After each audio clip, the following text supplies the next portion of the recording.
Bukod kay Duterte, nakatanggap din daw ng impormasyon tungkol sa mga general na sangkot sa iligal na droga ang dating PNP chief na si Senador Ping Lacson.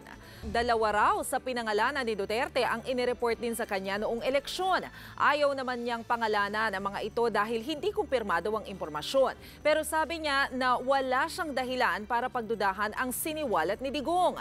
Bilang Commander-in-Chief, siguradong may sapat daw itong basehan.